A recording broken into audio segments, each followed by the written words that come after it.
ओम शांति।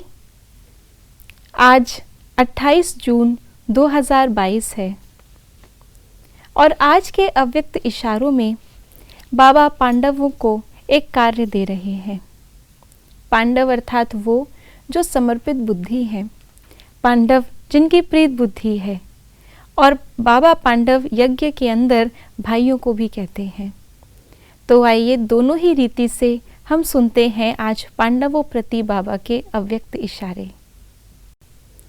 समय प्रति समय कई प्रकार के लोग, कई प्रकार की परीक्षाएं आती रहती हैं, आगे चलकर और भी आएंगी। ऐसे समय पर परखने की शक्ति चाहिए। हर प्रकार की परीक्षा में लोगों को परखना और शक्तियों की रखवाली करना, यह पांडवों का विशेष काम है।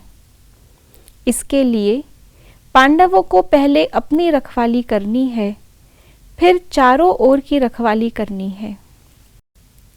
तो आज बाबा ने पांडवों को कार्य दिया, परखने की शक्ति को प्रयोग करके पहले हमें परीक्षाओं को परखना है, जो लोग संपर्क में आ रहे हैं उनको परखना है।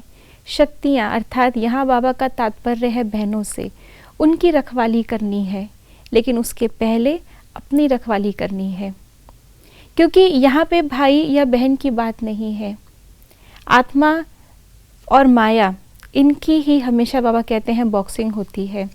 चोला भले ही भाई का हो या बहन का हो, ऐसा नहीं है कि बहनें शारीरिक रूप से कमज़ोर हैं तो उनको रखवाली चाहिए और भाई जो हैं वो सदा सेफ हैं। माया से कोई भी सेफ नहीं।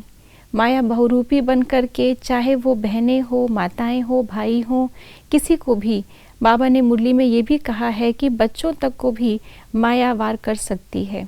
हाँ, रुस्तम से रुस्तम होकर अवश्य आएगी, अवश्य लड़ेगी।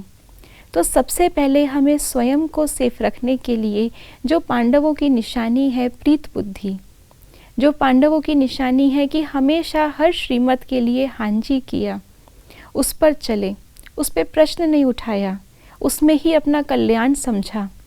तो जब हम सच्चे रूप से पांडव बनते हैं तो हम अपनी माया से संभाल कर सकते हैं और फिर हम यज्ञ की रक्षा कर सकते हैं, यज्ञ रक्षक बन सकते हैं।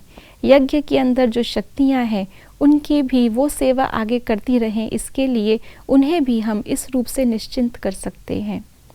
तो अपनी और औरों की रक्षा करने के लिए आज बाबा ने भले ही पांडवों को इशारा दिया, लेकिन ये हम सब के लिए है कि हम सच्चे पांडव बने, प्रीत बुद्धि बने और श्रीमत को पूरा पूरा फॉलो करें। ओम शांति।